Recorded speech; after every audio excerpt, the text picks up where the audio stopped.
الحمد للہ وسلام علی عبادہ الذین اصطفیٰ اما بعد فاعوذ باللہ من الشیطان الرجیم بسم اللہ الرحمن الرحیم ان اکرمکم عند اللہ اتقاکم۔ اللہ تعالیٰ فرماتے ہیں تمہارے اندر سب سے زیادہ عزت والے اللہ کے نزدیک وہ ہیں جو تمہارے اندر سب سے زیادہ تقوی والے ہیں۔ تقوی جس کے اندر زیادہ ہوگا یعنی گناہوں سے بچنا زیادہ ہوگا وہ اللہ کے نزدیک زیادہ عزت والے ہیں۔ قیامت کے دن اللہ تعالیٰ ان لوگوں کو بہت زیادہ عزت کا مقام عطا فرمائیں گے جن کے اندر تقوی زیادہ ہوگا۔ اس سے پہلے جو مجلس ہوئی تھی اس میں تقوی کے فائدے دنیا میں آخرت میں کیا ہوتے ہیں وہ بتائے تھے، اور اللہ تعالیٰ تقوی والوں سے محبت رکھتے ہیں اور اللہ تعالیٰ تقوی والوں کے دوست ہے، اور جن کے اندر بھی تقوی کی صفت ہوگی ان کو موت کے وقت میں فرشتے خوشخبری سنائیں گے، اللہ تعالیٰ کی طرف سے سلامتی اور جنت کی خوشخبری سنائیں گے۔ یعنی تم کو کوئی عذاب نہیں ہوگا اور تم کو جنت میں داخلہ، تمہارے لیے جنت میں داخلہ اللہ تعالیٰ نے طے کر دیا ہے۔ ایسی خوشخبری سنا کر پھر اس کی روح قبضہ کرتے ہیں۔ اس لیے مرنے والے کے چہرے پر خوشی کے آثار ظاہر ہوتے ہیں اس خوشخبری کی وجہ سے۔ ویسے آنکھیں بند ہے، منہ بند ہے، لیکن چہرہ مسکرا رہا ہوتا ہے تو سمجھ لو کہ اس کو اچھی خوشخبری مل گئی ہے۔ اس سلسلے میں قرآن پاک میں اللہ تعالیٰ کیا فرماتے ہیں؟ کذالک یجزی اللہ المتقین۔ دیکھو متقین کا لفظ آیا نا اس میں۔ اللہ تعالیٰ تقوی والوں کو ایسا ہی بدلہ عطا فرماتے ہیں جو اس سے پہلے بیان کیا گیا، یعنی جنت کی نعمتیں، جنت کی لذتیں، یہ تقوی والوں کو اللہ تعالیٰ عطا فرمائیں گے۔ جنت کے بارے میں اللہ تعالیٰ نے قرآن میں فرمایا ہے اعدت للمتقین، یہ جنت تیار کی گئی ہے تقوی والوں کے لیے۔ جو ایمان والے اپنے اندر تقوی کی صفت، گناہوں سے بچنے کی صفت پیدا کریں گے ان کے لیے جنت تیار کی گئی ہے۔ تو اللہ تعالیٰ کیا فرماتے ہیں؟ وہ تقوی والے کیسے ہوتے ہیں؟ الذین تتوفاہم الملائکۃ طیبین۔ ان تقوی والوں کو فرشتے ان کی روح قبضہ کرنے کے لیے جب آتے ہیں تو وہ تقوی والے خوش ہوتے ہیں، ان کے آنے کے اوپر خوش ہو جاتے ہیں۔ طیبین، ایسے خوش ہو جاتے ہیں جیسے کوئی بہت بڑی خوشی کی بات سنی ہو اور اس پر آدمی کیسا خوش ہوتا ہے، ایسی خوشی ان کے اندر اللہ تعالیٰ پیدا فرماتے ہیں۔ اور وہ آنے والے فرشتے روح قبضہ کرنے کے لیے جو آتے ہیں تو پہلے تو کیا کہتے ہیں؟ سلام علیکم، تمہارے لیے اللہ کی طرف سے سلامتی کا ہم پیغام لائے ہیں، یعنی عذاب سے تم بچے رہو گے، یہ ہم پیغام تمہارے لیے لائے ہیں۔ ادخلوا الجنت، جنت میں پہنچ جاؤ، یہ پیغام لائے ہیں۔ اللہ تعالیٰ کا یہ فیصلہ تمہارے لیے ہم لائے ہیں کہ تم جنت میں، ہماری بنائی ہوئی جنت جو ہے اس میں پہنچ جاؤ۔ ادخلوا الجنت بما کنتم تعملون، جو عمل تم کرتے تھے، گناہوں سے بچنے کا عمل اور نیک اعمال جو تم کرتے تھے اس کی وجہ سے جنت میں پہنچ جاؤ۔ ایسی خوشخبری دے کر پھر روح قبضہ کرتے ہیں۔ تو ظاہر ہے کہ ایسی خوشی کی خبر سنے گا تو آدمی کا چہرے پر مسکراہٹ آئے گی کہ نہیں؟ اس کے چہرے پر مسکراہٹ، ابھی روح نکلی نہیں ہے اور ایسی خوشخبری سنا دی، بھی تو زندہ ہے، تو چہرے پر خوشی کے آثار ظاہر ہوں گے کہ نہیں؟ تو اہل تقوی کو ایک خوشخبری قرآن پاک یہ بھی سناتا ہے کہ موت کے وقت ان کی روح خوش و خرم ہوتی ہے، اور قبض روح کے لیے جو فرشتے ان کے پاس آتے ہیں وہ ان کو پہلے سلام کر کے جنت کی خوشخبری سناتے ہیں۔ چنانچہ سورہ نحل کی اس آیت میں اللہ تعالیٰ نے یہی مضمون بیان فرمایا ہے۔ آج تو ہمیں تقویٰ کی جو نشانیاں ہے وہ سمجھانی ہے۔ اس سے پہلے تقویٰ کے بارے میں بہت ساری آیتیں پڑھ کر سنائی تھی۔ تقویٰ کے دنیا کے فائدے، تقویٰ سے دنیا میں کیا فائدے اللہ تعالیٰ عطا فرماتے ہیں، آخرت میں کیا کیا فائدے عطا فرمائیں گے، تقویٰ کیسے پیدا ہو، اس کے لیے قرآن میں کیا نسخے آئے ہیں، وہ سب بتایا تھا کہ نہیں۔ اور تقویٰ اصل تو دل میں ہوتا ہے، یعنی دل میں اللہ تعالیٰ کی پکڑ کا ڈر، اللہ تعالیٰ کی عذاب کا ڈر دل میں جو ہوتا ہے اس کو اصل تو تقویٰ کہتے ہیں۔ لیکن اس دل میں جس کے یہ ڈر ہوگا، اللہ کی پکڑ کا ڈر ہوگا، عذاب کا ڈر ہوگا، تو اس کی وجہ سے وہ اللہ تعالیٰ کی نافرمانی سے بچے گا، گناہوں سے بچے گا۔ یہ اس کی زندگی میں عملی طور پر اس کا اثر ظاہر ہوگا۔ تو اب قرآن پاک کے اندر اللہ تعالیٰ نے تقویٰ والوں کی نشانیاں کیا بتائی ہے، جس کے ذریعے ہم اپنے آپ کو پہچان سکتے ہیں کہ ہمارے اندر تقویٰ ہے یا نہیں ہے۔ تقویٰ تو دل کی صفت ہے، باطنی صفت ہے، لیکن باہر ہمارے اندر وہ نشانیاں ہوگی جو قرآن میں اللہ تعالیٰ نے تقویٰ والوں کی بتائی ہے، تو ہم کو اطمینان ہوگا کہ ہمارے اندر تقویٰ ہے یا نہیں ہے۔ دونوں میں سے ایک کا فیصلہ ہم کر سکتے ہیں۔ تو اس کو آج سنانا ہے، جو اس وقت باقی رہ گیا تھا مضمون، وہ آج سنانا چاہتا ہوں۔ اس لیے غور سے سنیں اور اپنے اوپر منطبق کریں، اپنے اوپر فٹ کریں کہ یہ نشانی میرے اندر ہے یا نہیں ہے۔ اس طرح سے اس مضمون کو سنیں اور سمجھیں۔ عنوان ہے تقویٰ کی نشانیاں اور تقویٰ والوں کے صفات۔ یہ دو عنوان میں باتیں لائے ہیں، اور فرماتے ہیں کہ پہلے بتایا گیا تھا کہ تقویٰ تو اصل دل کی ایک خاص کیفیت کا نام ہے۔ اللہ کے پکڑ کا ڈر، اللہ کی عذاب کا ڈر یہ دل میں ہوتا ہے، لیکن جب وہ دل میں ہوتا ہے تو آدمی کی زندگی پرہیزگاری والی، گناہوں سے بچنے کی اور احتیاط والی زندگی بن جاتی ہے۔ تو یہ زندگی میں گناہوں سے بچنا اور نیک اعمال کی پابندی کرنا، فرائض کی واجبات کی پابندی کرنا، یہ سب تقوی کے نشانات ہیں، تقویٰ والوں کے اوصاف ہے۔ اب قرآن پاک میں سے جو نشانیاں یہاں بیان کی ہے اس کو غور سے سنو۔ سب سے پہلے سورہ بقرہ کی شروع کی جو آیت ہے ھدی للمتقین، تو متقین کی 3 صفتیں اس میں آگے بیان کی اللہ تعالیٰ نے۔ پہلی صفت ہے الذین یؤمنون بالغیب۔ تقویٰ والے وہ ہے جو پوشیدہ باتوں کے اوپر ایمان رکھتے ہیں، جو چیزیں ہمارے آنکھوں سے نظر نہیں آتی، اللہ تعالیٰ کی ذات نظر نہیں آتی، اللہ تعالیٰ کے فرشتے نظر نہیں آتے، جنت نظر نہیں آتی، دوزخ نظر نہیں آتی، قیامت کے احوال ہمارے سامنے نہیں ہے، وہ نظر نہیں آ رہی ہے۔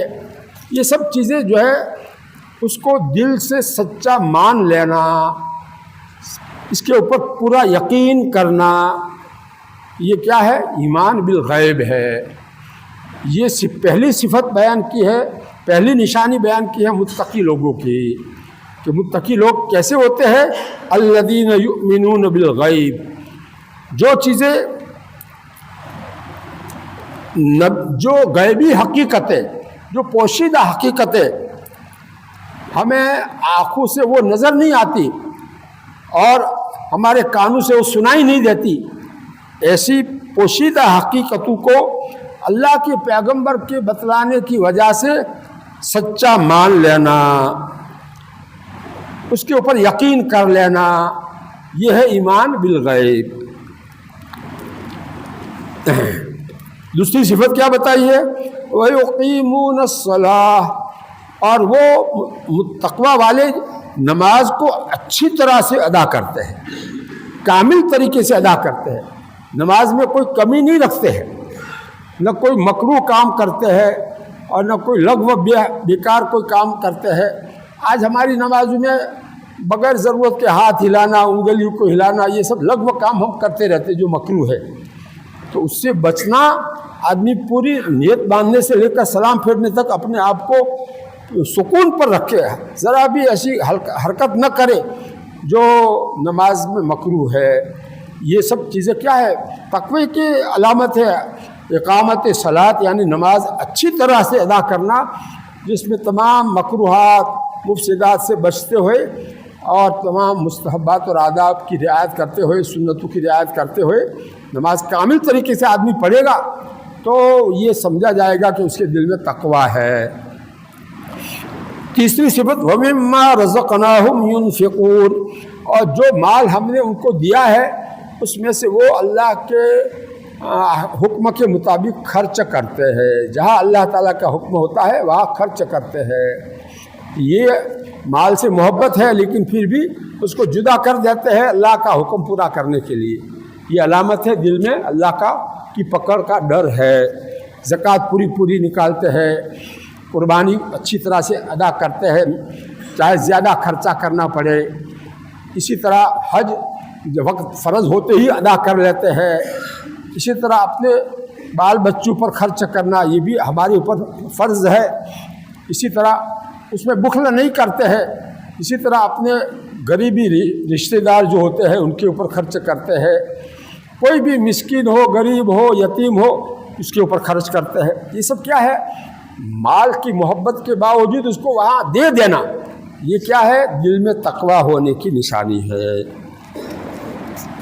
آگے ایک اور آیت میں تقوی کی نشانیاں بیان کی ہے، اس کو میں سمجھانے کی کوشش کرتا ہوں، آپ لوگ غور سے سنیں۔ اس میں اللہ تعالیٰ نے کیا فرمایا ہے؟ جنت کے بارے میں فرمایا اعدت للمتقین، کہ جنت تقوی والوں کے لیے تیار کی گئی ہے۔ جو ایمان والے تقوی والے ہوں گے وہ سب سے پہلے جنت میں جائیں گے، اور جو تقوی والے نہیں ہوں گے ان کو گناہوں کی سزا بھگتنے کے بعد جنت ملے گی ایمان کی برکت سے۔ لیکن دوزخ میں جانا آسان ہے؟ دوزخ کی سزا بھگتنا آسان نہیں ہے۔ اس لیے متقین کی صفات اس میں کیا بیان کی ہے؟ وہ نشانیاں دیکھو اپنے اندر۔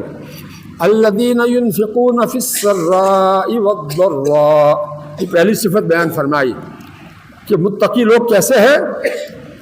جن کی سیرت یہ ہے کہ وہ اللہ کے راستے میں، یعنی جو بھی جہاں اللہ کا حکم ہو خرچ کرنے کا وہاں خرچ کرتے ہیں، چاہے خوشحالی ہو، اپنا حال اچھا ہو مال کے اعتبار سے تو بھی کرتے ہیں، اور تنگی اور تکلیف کی حالت میں ہو تو بھی اپنے حیثیت کے مطابق تھوڑا بہت خرچ کرتے ہیں۔ ایسا نہیں کہ تنگی کی ہے تو بالکل خرچ نہ کرے، بند کر دے، ایسا نہیں۔ فی السراء والضراء، یہ دونوں حالتوں میں جو خرچ کریں گے یہ علامت ہوگی کہ ان کے اندر تقویٰ ہے۔ اور دوسری صفت بتائی ہے والکاظمین الغیظ، اور جو غصے کو پی جاتے ہیں۔ جھگڑا ہو کسی سے، غصہ آیا لیکن غصہ نکالتے نہیں ہیں، اس کو اندر ہی اندر پی جاتے ہیں۔ یہ صفت ہے تقویٰ اندر ہونے کی علامت ہے۔ اور جو غصہ نکال دیتے ہیں بیوی پر، بچوں پر، اپنے پڑوسیوں پر، رشتہ داروں پر غصہ نکال دیتے ہیں تو وہ تقویٰ والے نہیں کہلائیں گے۔ تیسری صفت کیا بتائی اس آیت میں؟ والعافین عن الناس، اور جو لوگوں کو معاف کر دیتے ہیں۔ لوگوں سے کوئی ہماری طبیعت کے خلاف کوئی کام انہوں نے کیا، ہم کو غصہ دلانے والا کام کیا، تو ایک تو غصہ ان پر نہ کرنا، اور ایک اس سے آگے کی بات ہے ان کو معاف کر دینا، دل سے معاف کر دینا۔ تو پھر آدمی کیوں غصہ کرے گا؟ تو دل سے معاف کرنا بہت اونچی بات ہے، یہ اندر کے تقوی ہونے کی نشانی ہے۔ اور اگر معاف نہیں کرتا ہے، بدلہ لیتا ہے، سزا دیتا ہے، غصہ نکالتا ہے، تو یہ آدمی متقی نہیں کہلائے گا، اس کے اندر تقوی کی نشانی نہیں پائی گئی۔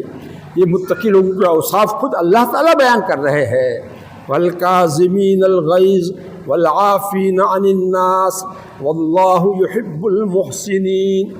اور اللہ تعالیٰ نیک نیکی کرنے والوں سے محبت رکھتے ہیں، یعنی جن پر غصہ آیا ہے ان کے ساتھ اچھا سلوک کرے، معاف کر دینے سے بھی آگے کی بات ہے، ان کے ساتھ اچھا برتاؤ کرے، مثلا ان کو ہدیہ دے، تو یہ معاف کرنے سے بھی آگے کی بات ہوئی کہ نہیں؟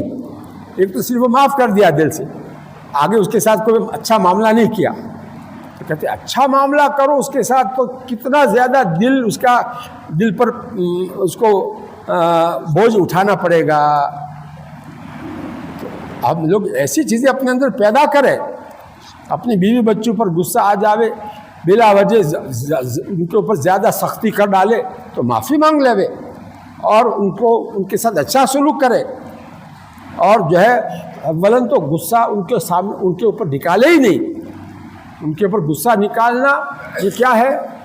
یہ تقویٰ نہ ہونے کی نشانی ہے، اور غصہ پی جانا یہ تقویٰ ہونے کی علامت ہے۔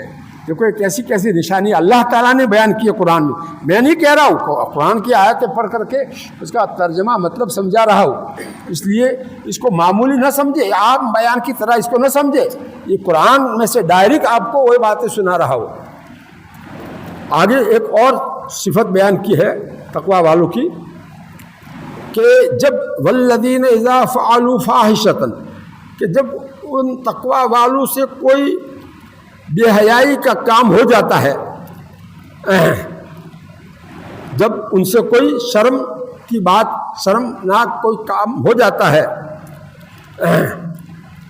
یا کسی بھی گناہ کا ارتکاب کر لیتا ہے، او ظلموا انفسہم، یا کوئی بھی گناہ کا کام کر کے اپنی ذاتوں پر ظلم کر ڈالتے ہیں، یہ تعبیر ہے اللہ تعالیٰ کی کہ گناہ کر کے تم میرا تھوڑی بگاڑتے ہو، اپنی ذاتوں پر ظلم کر رہے ہو، تو ایسے موقع پر یہ کیا کرتے ہیں؟ ذکر اللہ کے عذاب کو یاد کرتے ہیں، اور اس کی وجہ سے اللہ تعالیٰ سے بھی معافی مانگتے ہیں۔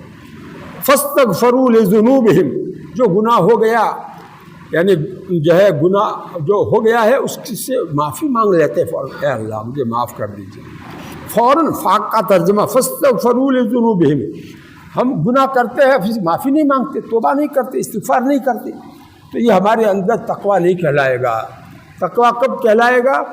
جب کوئی گناہ ہو جاوے تو اس سے جو ہے دل میں اللہ کے عذاب کو یاد کر کے معافی مانگ لینا، استغفار کرنا۔ اور اللہ کے سوا کون معاف کرنے والا ہے؟ وَمَن يَغْفِرُ الذُّنُوبَ إِلَّا اللَّهُ وَلَمْ يُصِرُّوا عَلَى مَا فَعَلُوا، جو گناہ انہوں نے کیا اس کے اوپر وہ اڑے نہیں رہتے، گناہ کی عادت نہیں بنا لیتے، گناہ کو بار بار نہیں کرتے، بلکہ جو ہے اس گناہ کو چھوڑ دیتے ہیں، معافی مانگ کر کے اس کو چھوڑ دیتے ہیں۔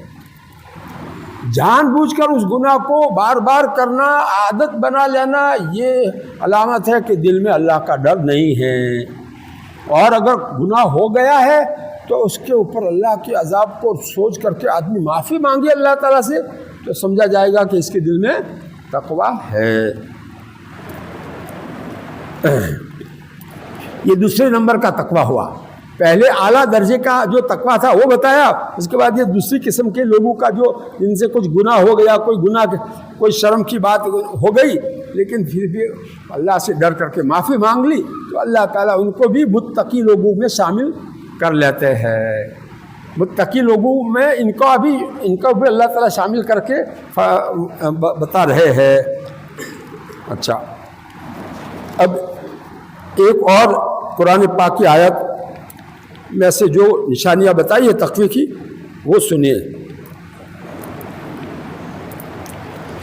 سورہ حج میں تقوی کا ایک خاص اثر یہ بتلایا گیا ہے کہ جس دل میں تقوی ہوگا وہ اللہ تعالیٰ سے تعلق رکھنے والی تمام چیزوں کا بہت ادب اور ان کی بہت تعظیم کرے گا۔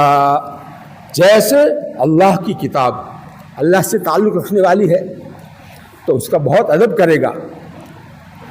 مسجد میں کچھ معذور لوگ کرسی اوپر بیٹھتے ہیں، وہ جس آدمی کے دل میں اللہ کی کتاب کی عظمت ہوگی، ادب ہوگا، وہ قرآن لے کر کرسی کے پاس نہیں بیٹھے گا، وہ سمجھے گا کہ قرآن کی بھی ادبی ہو جائے گی، قرآن نیچے ہوگا، وہ آدمی عذر کی وجہ سے اوپر بیٹھا ہوا ہے، تو میں ذرا دوسری طرف بیٹھ جاؤں، جہاں کوئی بیٹھا نہیں ہے کرسی پر، وہاں بیٹھ جاؤں، بیچ میں بیٹھ جاؤں، تاکہ وہ قرآن کی بے ادبی مجھ سے نہ ہو۔ کہ کرے گا کہ نہیں کرے گا؟ پہلی لائن کے اندر لوگ بیٹھے ہوئے ہیں قبلہ کی طرف منہ کر کے، دوسری لائن میں آدمی قرآن لے کر بیٹھے گا، تو یہ قرآن پہلے لائن میں جو بیٹھے ان کی پیٹھ کی طرف قرآن ہوا کہ نہیں؟ تو یہ کسی کی پیٹھ کی طرف قرآن لے کر کے بیٹھنا یہ بے ادبی ہے کہ نہیں؟ قرآن کی بے ادبی نہیں ہے یہ؟ ایسے موقع پر اللہ تعالیٰ اس کو سجائیں گے، تقویٰ دل میں ہوگا تو اللہ تعالیٰ اس کو سجائیں گے کہ ادھر منہ کر کے بیٹھ جاوے۔ قبلہ کی طرف منہ کر کے بیٹھنا کوئی ضروری نہیں ہے، ادھر منہ کر کے بیٹھیں گے تو جو پیٹھ ہوتی تھی قرآن کی طرف وہ پیٹھ نہیں ہوگی۔ یہ ایسی سمجھداری تقویٰ سکھائے گا۔ بات سمجھتے ہو؟ ہاں، اسی طرح کوئی آدمی پہلے سے قرآن پاک لے کر نیچے بیٹھ کر کے قرآن پڑھ رہا ہے، اب دوسرا آدمی معذور جو آئے گا تو اس کے پاس کرسی پڑی ہوئی ہے، اس کرسی پر نہیں بیٹھے گا وہ کہ میں اونچی جگہ ہو جاؤں گا، قرآن نیچا ہو جائے گا، چلو میں کرسی کو لے کر کے دوسری طرف بیٹھ جاؤں، دور بیٹھ جاؤں، تیسری صف میں بیٹھ جاؤں، تاکہ میں قرآن کی بے ادبی کرنے والا نہ بن جاؤں۔ قرآن کی بے ادبی ہو جائے گی، وہ جو ہے وہاں میں بیٹھوں گا تو وہ پہلے سے آ کر بیٹھا ہوا ہے نیچے، تو اب میں اونچی جگہ پر کیوں بیٹھوں؟ کرسی کو لے کر کے دوسری طرف بیٹھے گا۔ بات سمجھ میں آتی ہے؟ یہ اللہ کی کتاب اللہ سے تعلق رکھنے والی جو ہے اس کا ادب کی مثالیں دی میں نے۔ اسی طرح اللہ کے رسول اللہ سے تعلق رکھنے والے ہیں تو ان کا ادب کرنا ضروری ہے، ان کی جو ہے بے ادبی کرنا، مثلا جو ہے مدینہ پاک میں کوئی جو ہے روزے اطہر کے پاس میں زور سے اگر سلام کرے تو یہ بے ادبی ہوگی، آہستہ سے سلام کرنے کا حکم ہے کہ نہیں؟ اسی طرح سے وہاں کوئی باتیں کرے تو یہ بے ادبی ہوگی۔ تو اس طرح کی اللہ کے رسول صلی اللہ علیہ وسلم کی قبر میں آپ بالکل ایسے ہی زندہ ہے جیسے دنیا میں زندہ تھے، اور ہمارے سلام کو سنتے خود اور جواب دیتے ہیں، تو وہاں پر کوئی بھی ایسی بات جو ادب کے خلاف ہو کرنا کیا ہے؟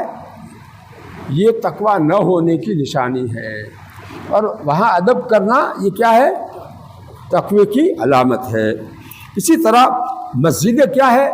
اللہ کے گھر ہے، تو مسجد کا بھی اللہ سے تعلق ہے کہ نہیں؟ لہذا مسجد کا ادب کرنا یہ بھی تقوی کی نشانی کہلائے گی۔ مسجد میں آدمی باتیں نہ کرے، دنیا کی باتیں نہ کرے، یہ مسجد کا ادب ہے۔ مسجد کے اندر آدمی کوئی بھی ایسا کام نہ کرے جو مسجد کے ادب کے خلاف ہو، مثلا بیڑی پی کر آیا اور منہ میں بدبو ہے اور مسجد میں آ گیا، تو یہ مسجد کی بے ادبی کہلائے گی، فرشتوں کو تکلیف دینا کہلائے گا۔ تقویٰ جس کے دل میں نہیں ہوگا تو وہ ایسا کرے گا، اور جس کے دل میں تقویٰ ہوگا وہ سوچے گا کہ ابھی مجھے نماز پڑھنی ہے، ابھی میں بیڑی نہیں پیوں گا، نماز کے بعد پیوں گا، صبر کرے گا، نماز سے پہلے میں نہیں پیوں گا، نماز کے بعد پیوں گا۔ ایسی سمجھداری تقویٰ دل میں ہوگا تو اس کو اللہ تعالیٰ ایسا سجائیں گے کہ بھی مسجد میں مجھے جانا ہے تو پیاز اور لہسن یعنی کچی پیاز کا جو کچمبر ہوتا ہے وہ بھی ابھی میں نہیں کھاؤں گا، ابھی میرا منہ میں بدبو پیدا ہو جائے گی، مجھے مسجد میں جانا ہے، فرض ادا کرنے کے لیے جانا ہے، میں نماز کے بعد کھاؤں گا۔ ایسا یہ سب سجے گا، اس کو تقویٰ دل میں ہوگا، وہ اس کو سجائے گا۔ تو اللہ کے گھر کی اور مسجدوں کی تعظیم اور ادب و احترام کرنا یہ نشانی ہے کس کی؟ دل میں تقویٰ ہونے کی۔ اسی طرح سے خاص کر خانہ کعبہ کی تعظیم، اسی طرح اللہ تعالیٰ کے نام، اللہ تعالیٰ کا نام جو ہے وہ اللہ کس کا نام ہے؟ اللہ کا نام ہے، تو اللہ سے تعلق رکھنے والی جو بھی چیز ہو، چاہے اس کا نام ہو، اس کا بھی ادب کرنا ضروری ہے۔ جیسے ابھی میں نے ایسا کہا تھا، ابھی شام کی دعاؤں کا پرچہ جن کے پاس ہے وہ ایسا نیچا رکھ کر کے مت پڑھو، تھوڑا اونچا رکھ کر کے یوں پڑھو تاکہ کوئی کرسی پر بیٹھا ہے تو بے ادبی نہ ہو، اس میں قرآن کی آیتیں بھی ہے اور اس میں اللہ کا نام بھی ہے، تو اس کو جو ہے آپ اتنا ایسا قرآن کو ایسا نیچا لے کر پڑھتے ہیں بات، ارے بھائی ایسا اونچا رکھ کر پڑھو، تھوڑا ادب، تمہارے دل میں ادب ہے یہ پتہ چلے۔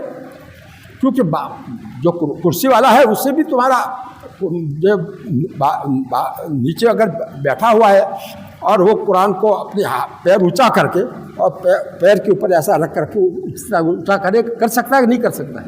کر سکتا ہے. تو جو ہے ایسا کر کے پڑھے گا تو چاہے پاس میں بھی بیٹھا ہوگا تو اس کی کرسی سے بھی قرآن اونچا ہو جائے گا. تو یہ سب سوجے گا کب؟ جب دل میں تقویٰ ہوگا تب. تو اسی طرح جو ہے کہتے ہیں اللہ والوں کا ادب، اللہ سے جو محبت رکھنے والے، اللہ کا ڈر رکھنے والے، اللہ کا تقویٰ رکھنے والے اللہ والے کہلاتے ہیں. ان کو بھی اللہ تعالیٰ سے تعلق ہے تو ان کا بھی ادب کرنا یہ تقویٰ کی علامت ہے. اور اگر ان کا ادب نہیں ہے تو پھر اس کا مطلب کہ اس کے دل میں تقویٰ نہیں ہے. اور اس کے لیے قرآن پاک کی آیت کیا ہے وہ سنو. وَمَن يُعَظِّمْ شَعَائِرَ اللَّهِ فَإِنَّهَا مِن تَقْوَى الْقُلُوبِ، یہ سورہ حج کی آیت ہے. اس کا ترجمہ کیا؟ اور جو بندے تعظیم کرے اللہ کے شعائر کی، یعنی اللہ سے خاص تعلق رکھنے والی چیزوں کی، جو بندے تعظیم کریں گے تو ان کا یہ ادب اور تعظیم کرنا ان کے دلوں کے تقوی کا اثر کہلائے گا. ان کے دلوں میں تقوی ہے، یہ اس کی وجہ سے وہ ادب کر رہے ہیں. تو شعائر اللہ کا لفظ جو ہے اس میں یہ ساری چیزیں آ گئی کہ نہیں؟ اللہ کا کلام، اللہ کے رسول، اللہ کی مسجدیں، یہ سب چیزیں اس میں آ گئی. اللہ والے آ گئے، اللہ کا نام آ گیا، اور قربانی کا جانور بھی اس میں آ گیا. وہ بھی شعائر اللہ تعالیٰ نے قرآن میں قربانی کے جانور کو کیا کہا ہے؟ وَالْبُدْنَ جَعَلْنَاهَا لَكُم مِّن شَعَائِرِ اللَّهِ، اور قربانی کے جانور کو ہم نے اللہ کے شاعر میں سے بنایا ہے، اللہ کے شاعر میں سے بنایا ہے. لہذا اللہ سے خاص تعلق رکھنے والا یہ جانور ہے، اللہ کے نام پر ذبح ہونے والا جانور ہے، اس کے ذریعے سے تم کو اللہ کا قرب ملنے والا ہے. لہذا اس کے ساتھ اچھا سلوک کرو، اس کو اچھا کھلاؤ پلاؤ، اس کی خبر گیری رکھو، اس کو جو ہے کوئی تکلیف نہ پہنچے اس کا خیال رکھو. حتیٰ کہ ذبح کرنے میں بھی اس کو گھسیٹ کر مت لے جاؤ، بھوکا پیاسا ہو تو اس کو ذبح مت کرو، اور زیادہ مت کاٹو، ضرورت ہے اتنا ہی کاٹو، اور جب تک ٹھنڈا نہ ہو وہاں تک کھال مت اتارو. یہ سب کیا ہے؟ اس کے ساتھ اچھا سلوک کرنا ہے.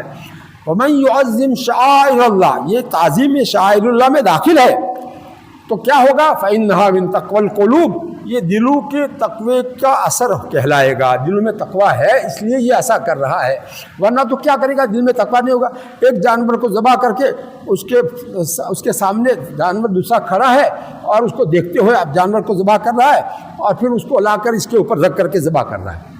یہ سب بے دردی اور بے رحمی اور اللہ کا قرب حاصل جس کے ذریعے سے کرنا ہے اس کے ساتھ ایسا تعلق، برا برتاؤ، یہ کیا ہے؟ دل میں تقوی بالکل نہیں ہے، اس کی وجہ سے وہ ایسا کر رہا ہے. تقوی ہوتا تو ایسی جگہ پر اپنے جانور کو ذبح نہیں کرے گا جہاں دوسرا جانور دیکھ رہا ہو، یا اس کو ذبح ابھی وہ پڑا ہوا ہے پھر دوسرے جانور کو لا کر ذبح کرے، ایسا نہیں کرے گا. وہ اس کو پہلے نمٹا دے گا، پھر اس کے بعد بھی دوسرا جانور لے گا. یہ کیوں کرے گا؟ اللہ کا ڈر دل میں بیٹھا ہوا ہے. اللہ تعالیٰ اس سے ناراض ہو جائیں گے، میں ایسا کروں گا تو اللہ تعالیٰ ناراض ہو جائیں گے اور اللہ تعالیٰ میری پکڑ کریں گے، اور ان کی پکڑ بڑی سخت ہے. ان عذابی لشدید ان بطش ربک لشدید، تیرے رب کی پکڑ بڑی سخت ہے. قرآن پاک کہہ رہا ہے ان اللہ شدید العقاب، اللہ تعالیٰ کی سزا بڑی سخت ہے. اسی طرح جو ہے ایک ادب بتایا ہے کہ اللہ کے نبی صلی اللہ علیہ وسلم جب دنیا میں زندہ تھے تو صحابہ کے لیے حکم تھا کہ تم نبی کے سامنے اپنی آواز بلند مت کرو، نبی کے سامنے آہستہ آواز سے بات کرو. یہ حکم تھا اللہ تعالیٰ کی طرف سے. یا ایھا الذین آمنوا لا ترفعوا اصواتکم فوق صوت النبی، اے ایمان والو نبی کی آواز کے اوپر تمہاری آواز اونچی نہیں ہونی چاہیے. یہ اللہ تعالیٰ نے حکم دیا تھا. اور اس حکم پر جو صحابہ عمل کرتے تھے تو ان کے بارے میں اللہ تعالیٰ کیا فرماتے ہیں؟ ان الذین یغضون اصواتهم عند رسول اللہ اولئک الذین امتحن اللہ قلوبهم للتقوی. تقوی کا لفظ آ گیا کہ جو لوگ رسول اللہ صلی اللہ علیہ وسلم کے سامنے ان کے ادب کی وجہ سے اپنی آواز دبی ہوئی رکھتے ہیں، دبی ہوئی آواز سے بولتے ہیں، تو وہی وہ لوگ ہیں جن کے دلوں کو اللہ نے جانچ کر انتخاب کر لیا ہے تقوی کے لیے. اللہ تعالیٰ نے ان کے دلوں کو تقوی نصیب کیا ہے، اس لیے وہ ایسا دبی ہوئی آواز سے بولتے ہیں. بہرحال اللہ تعالیٰ نے تقوی کے یہ نشانیاں جو بتائی ہے، الغرض ان آیاتوں سے معلوم ہوا کہ اللہ کے رسول صلی اللہ علیہ وسلم کا ادب اور اسی طرح اللہ تعالیٰ سے خاص تعلق اور نسبت رکھنے والی ہر چیز کی تعظیم تقوی کے لازمی اثرات میں سے ہے. جو بے ادب اور بے باک اس سے محروم ہیں، یعنی ایسا ادب نہیں کرتے ہیں، ان کے دلوں کو تقوی کا کوئی ذرہ بھی نصیب نہیں ہے. تقوی تو کیا ہوتا؟ تقوی کا کوئی ذرہ بھی نصیب نہیں ہے. اب آگے تقوی کے آثار اور اہل تقوی کے اوصاف کے سلسلے میں صرف ایک آیت اور پڑھ لیجئے. ان المتقین فی جنات وعیون آخذین ما آتاہم ربہم انہم کانوا قبل ذلک محسنین کانوا قلیلا من اللیل ما یہجعون. یہ تقوی والوں کی صفت کیا بتائی؟ کہ وہ رات کو کم سوتے ہیں اور زیادہ رات کا حصہ جاگ کر اللہ کی عبادت کرتے ہیں، تہجد میں جلدی سے اٹھ جاتے ہیں. تو یہ تقوی والوں کی نشانیاں ہے. وبالاسحار ہم یستغفرون، اور رات کو اتنی زیادہ عبادت اور تہجد کے لیے اتنی جلدی اٹھ جانے کے باوجود پھر صبح سویرے تہجد کا وقت جب پورا ہونے والا ہوتا ہے تو اللہ تعالیٰ سے معافی مانگتے ہیں، یا اللہ آپ کی شان کے مطابق ہم نے عبادت نہیں کی، بہت کچھ کمی رہی ہے، اللہ مجھے معاف کر دیجیے. تو یہ استغفار کس کے اوپر کرتے ہیں؟ کہ یہ جو کچھ ہم نے کیا ہے وہ آپ کی شان کے مطابق نہیں ہوا ہے، اس لیے ہم معافی مانگتے ہیں. وبالاسحار ہم یستغفرون، یہ صفت جس میں ہوگی وہ تقوی والا کہلائے گا کہ تہجد پڑھتا ہے پابندی سے. اور سنت کے مطابق تہجد کیا ہے کہ 8 رکعتیں لمبی لمبی، رکوع بھی لمبا، سجدہ بھی لمبا، قومہ بھی جلسہ، قومہ جلسہ سب لمبا. ایسی دعائیں جو منقول ہے، ان دعاؤں کو یاد کر کے تہجد میں آدمی پڑھے گا تو یہ نماز لمبی ہو جائے گی. تو ایسی 8 رکعتیں پڑھا کرتے تھے ہمارے نبی صلی اللہ علیہ وسلم، لمبی لمبی، اور اس میں کئی گھنٹے لگتے تھے، لمبی لمبی صورتیں پڑھتے تھے. تو ہم اتنی زیادہ لمبی نہ کریں تو کچھ تو لمبی کر سکتے ہیں. 10 صورتیں یاد ہے تو 10 صورتیں ایک رکعت میں پوری پڑھ لیوے تو کچھ تو لمبی ہو جائے گی رکعت. دوسری رکعت میں بھی وہی 10 صورتیں پڑھ لیوے، اتنا تو کر سکتے ہیں ہم. اور جو ہے رکوع میں تسبیح 3 مرتبہ کی بجائے 7 مرتبہ پڑھے رکوع میں سجدے میں، اتنا تو کر سکتے ہیں. اگر دعائیں یاد نہیں ہے تو یہ تو کر سکتے ہیں. بہرحال لمبی تہجد پڑھنے کا ایک آسان طریقہ میں نے آپ کو بتا دیا. ایسی لمبی تہجد پڑھ کر بھی اللہ تعالیٰ سے معافی مانگنا یہ دل میں تقوی ہے، اس کی نشانی ہے. تقوی اگر دل میں نہیں ہوگا تو آدمی معافی نہیں مانگے گا اور اپنے آپ کو نیک سمجھے گا. میں تو تہجد پڑھتا ہوں، اپنے آپ کو اچھا سمجھے گا، دیندار اور نیک لوگوں سے اچھا سمجھے گا. یہ کیوں ہوا؟ اس میں تقوی نہیں ہے، اس لیے اپنے آپ کو عجب میں مبتلا ہو گیا.